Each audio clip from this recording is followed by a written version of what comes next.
Hola, ¿qué tal? En esta ocasión hablaremos de qué es una persona moral y cuál es su naturaleza jurídica. Una persona moral es una entidad jurídica creada por una o más personas físicas o morales para cumplir con un fin específico, como la realización de actividades comerciales, sociales o culturales, o de otro tipo.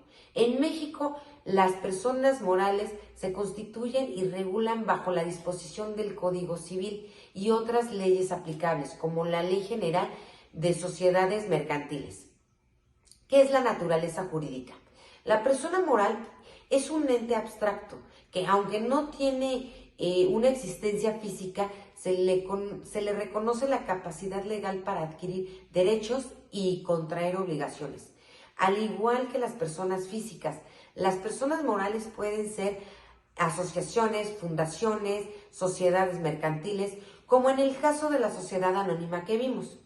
La existencia de una persona moral se formaliza a través de su constitución legal, por ejemplo, mediante escritura pública y su registro en las instancias correspondientes, lo cual le otorga personalidad jurídica propia, distinta de la de sus miembros.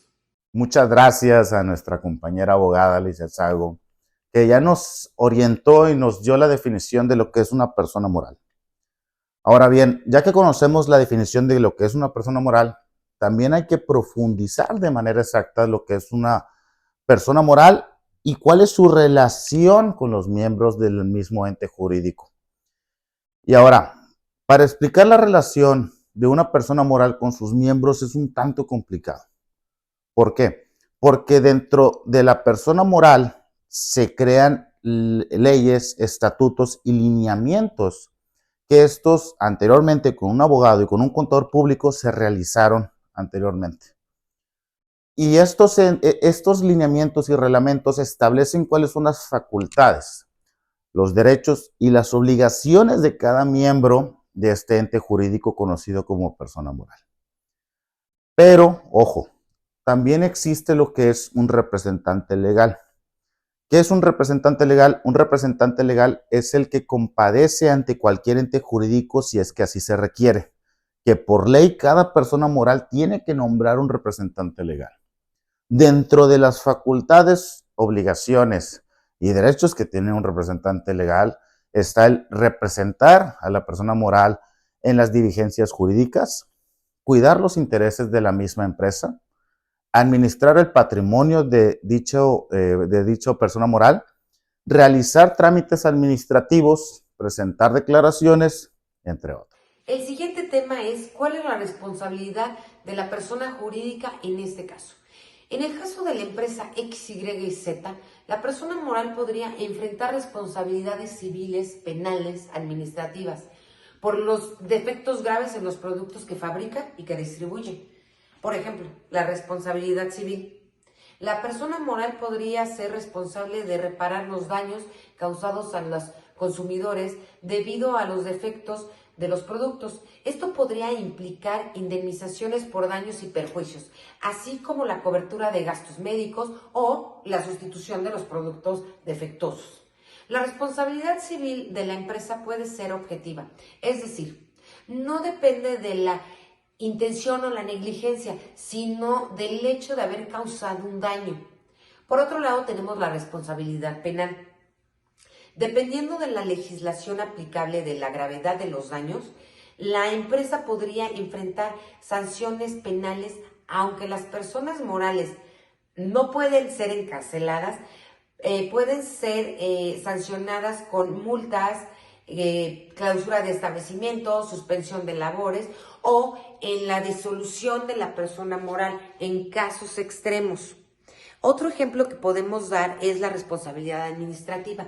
La empresa enfrenta multas y sanciones por parte de las autoridades regulatorias, especialmente si se determina que ha incumplido con las normas de calidad, seguridad y en la fabricación de sus productos. Además, la responsabilidad de los administradores de las personas morales también pueden ser cuestionados. Si se demuestra que los administradores actuaron con negligencia, dolo o en incumplimiento de sus deberes fiduciarios hacia la empresa y los consumidores, podrían ser responsables personalmente por los daños causados. En una sociedad anónima, los administradores tienen la obligación de actuar en beneficio de la sociedad y de sus accionistas, y la violación de estos deberes podrían implicar responsabilidades personales. Para responder la pregunta de cuál es la responsabilidad de los administradores en el caso de la empresa XYZ, una sociedad anónima dedicada a la manufactura y distribución de productos electrónicos que enfrenta demandas por productos defectuosos. Comenzaremos analizando lo que establece el Código Civil Federal sobre la responsabilidad de las personas morales.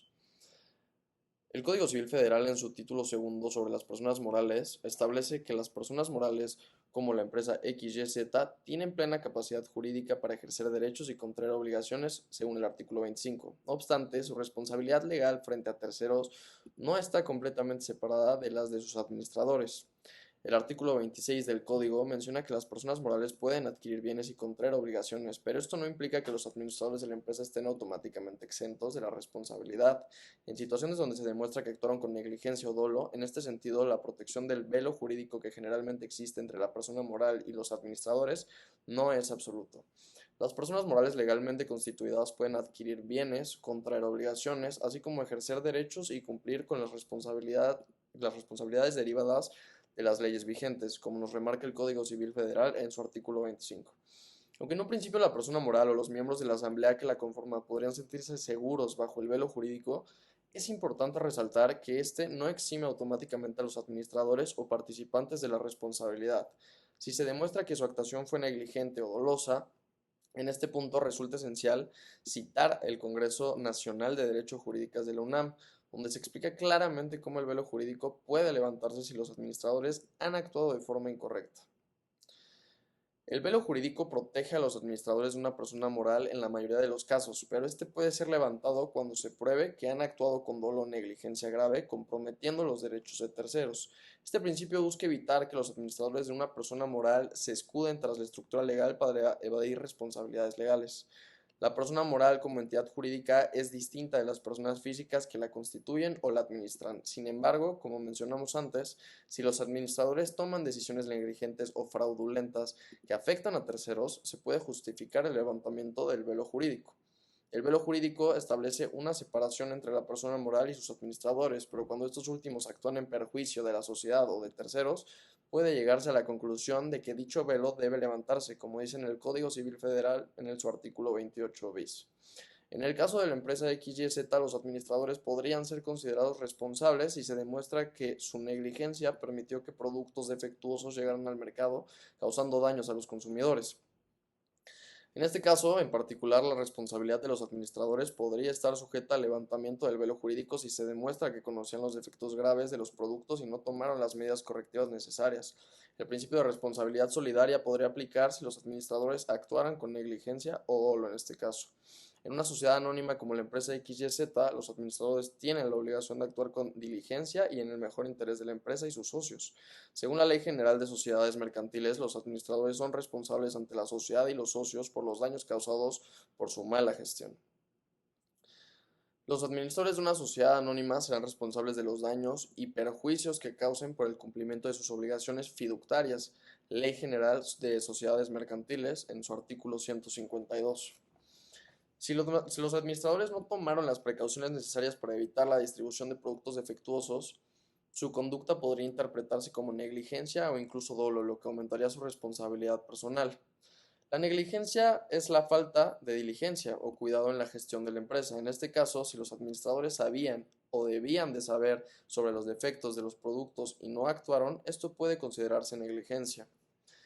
En cambio, el dolo sería si los administradores actúan con la intención de ocultar o engañar, conscientemente permiten que algo dañino suceda. Si ocultaron información sobre los defectos de los productos para seguir vendiéndolos, esto podría considerarse dolo. El Código de Comercio, en su artículo 73, dice que la negligencia y el dolo son conductas que comprometen a los administradores a responder solidariamente frente a los daños causados a terceros. En conclusión, la responsabilidad de los administradores de la empresa XYZ dependerá de la prueba de que se actuaron con negligencia o dolo, si se puede demostrar que no gestionaron adecuadamente los defectos de la producción. El velo jurídico podría levantarse y los administradores serían responsables personalmente además de la empresa misma. Tanto el Código Civil Federal como el Código de Comercio y Ley General de Sociedades Mercantiles sostienen que los administradores deben actuar con diligencia y en el mejor interés de la empresa y los consumidores. Cuando no lo hacen pueden enfrentarse a consecuencias legales severas.